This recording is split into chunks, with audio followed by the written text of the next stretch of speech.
Бүгін қарапайым күндердің бірі болатын. Солай түн батып, ақсақал ұйықтар алдында газеттен жарнамаларды қарап отырды. Газеттің соңғы бетінде сүліктермен емдейміз деп жазылған екен. Денеңіздің ауырсынуы және әлсіздік сезінуіңіз бұл денедегі жаман қандардың кесірінен қаныңызды тазалап, жаңадан туылғандай болыңыз деп уәде беріліпті. Ақсақал бұны оқып алып, одан сайын қызығып кетті. Сөйтіп дереу автобусқа мініп, белгіленген мекенжайға хоп етіп келе қалады.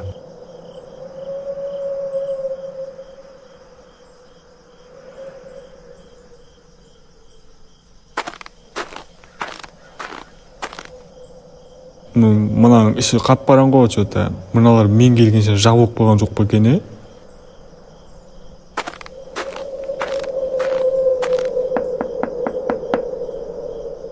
О, ақсақал, кел кіріңіз, отырып күте тұрыңыз, қазір келемін.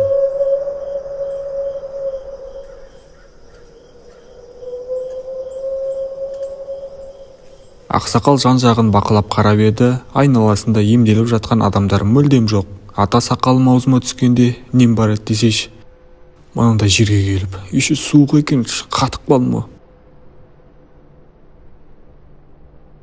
Уайымдайтын ештеңесі жоқ. Пациенттер 1 сағат ішінде емделіп үйлеріне қайтарылып жатыр. Сондықтан адамдар еш кідірмейді.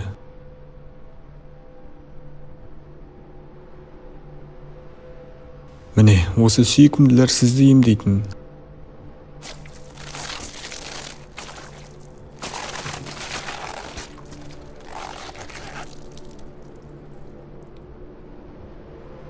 Ал, енді бәрі дайын. Сәл жата тұрыңыз, жарты сағаттай сүліктер өздері сізге белгі береді. Осы кезде ақсақалдың да жайлап көзі жұмылып бара жатырды.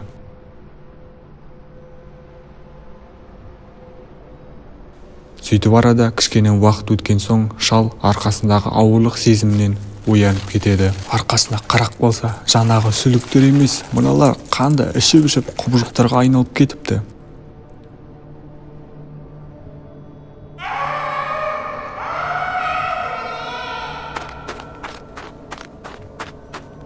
Не болды сізге? Не айқайлап жатсың? Қозғалсаңыз, процесс жұмыс істеуін тоқтатады. Ей, сен есерсоқ неме? Не істедің маған? Тез алып таста. Не мынау, Не мынау дейсіз бе? Сен айттың ғой мана, пациенттер қайда деп. Міне, менің пациенттерім. Емдеп жатырмын. Сен қуасың ба, есі ауысқан қатын, алып таста.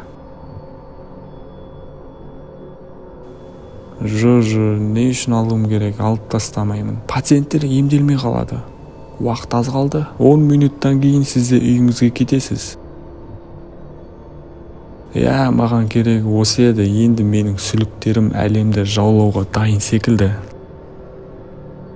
Әлемде миллиардтаған қорқынышты оқиғалар айтылған. Біреу ойдан шығарса, ал біреуінің басынан шынымен өткен. Мен сол үлейлі оқиғаны шынымен басымнан өткерген едім. Бұл оқиға мен мектепте барып жүрген кезімде орын алды, яғни дәл осы мектеп ішінде.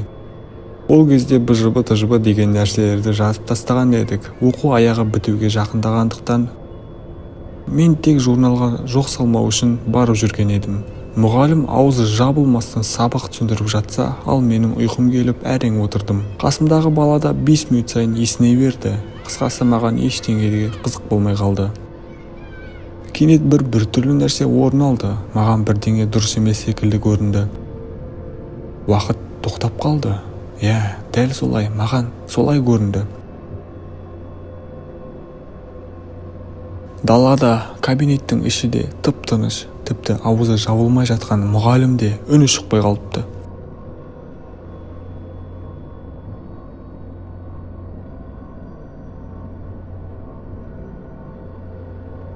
Мен қайта көзімді жан-жаққа қозғалта аламын, бірақ өкінішке орай орнымнан қозғала алмаймын. Ал қасымдағылар болса мүлдем көздеріне қозғалта алмайды екен. Кенет алыстан келе жатқан, біреудің жүріп келе жатқан даусы шыға бастады.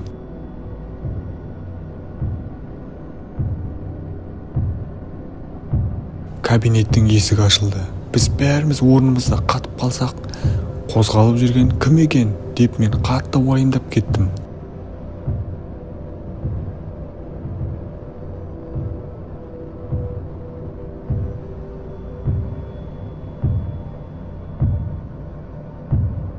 Ол менің қасымдағы есіне отқан баланың қасына келіп, өзінің қолын ананың аузына сала бастады. Бойы кішкентай, түрі сұсты келген карлик құбыжық қолынан кейін түгелмен денесімен бірге оның ішіне кіріп кетті.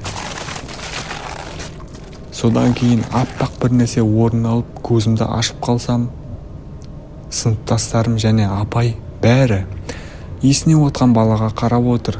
Сөйтсе ол кеміс бала партаның үстіне мініп алыпты, маймыл секілді. Бека, классың ба? Не істепсің партаның үстіне? Түс кел. Түс, жеңіп кетсің ғой сен.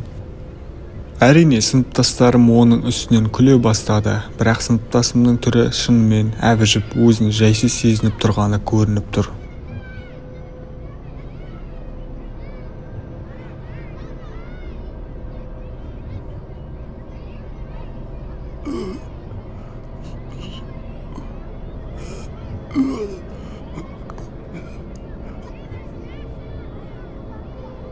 Сол күні мен солай үйіме қайтып кеттім. Сұрақтар мені мазалап жатыр. Ол құбыжық кім болуы мүмкін? Ойланып жатып ұйықтап кетіппін. Кенет анам есікті қақты. Ей балам, сыныптасың Бека келіпті. Екеуің сабақ орындайды екенсіңдер ғой, мен шай қоя берейін.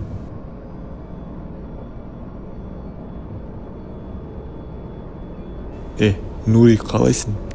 Мені іздеген боларсың да? Беканың тісі оны 2 күннен бері мазалап жүргендіктен, ол жақында ашылған осы тіс емханасына келіп, тісін алдыртып тастауға шешім қабылдайды. Солай таңғы 8-ден бастап әбеткі 11-ге дейін отыр. Әлі де адамдар емделіп жатыр.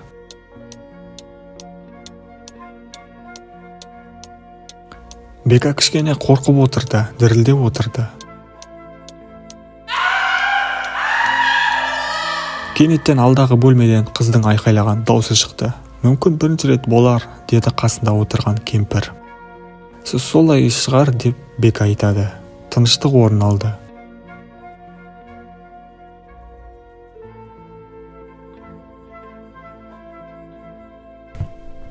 Сөйтіп шамамен 20 минуттан соң қыз бөлмеден шықты. Жаңаға айқайлаған қыз енді күлімсіреп, мойны болса кішкене ісіп кетіпті. Міне, тісін жұлдыртқаннан соң бәрі жақсы болды. Сен де қорықпа әрине. Сіздің кезегіңіз, тез кіре беріңіз, кезектегі адамдар күтіп қалады, деп салқынқанды түрде Медбекке айтты.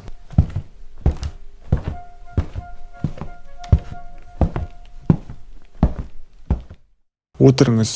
Бека отырды. Одан қайтыс мазалап жүрген сұрады.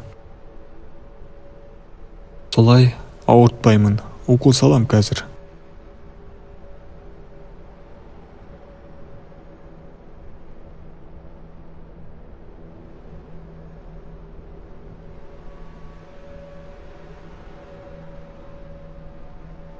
Бірақ қазір кішкене ауыратын болады.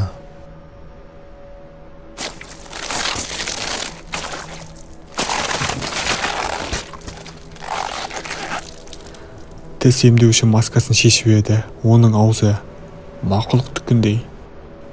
Не мынау? Бека бұның бәрін түсте ойлады. Бека орнынан тұрып кетіп қалғысы келіп еді, бірақ қолы байлаулы күйде қалған екен. Бұның бәріне көз жұма қарауға тура келді.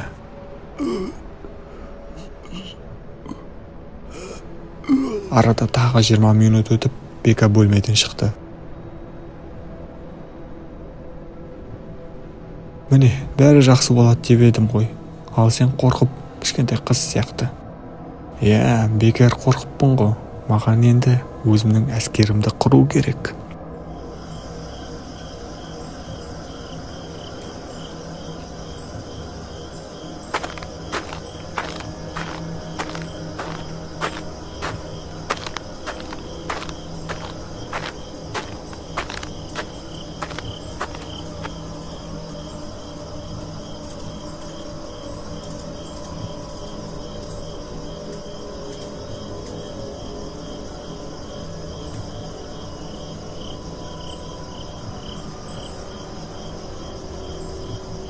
Ашсаң есікті тез ашшы бол.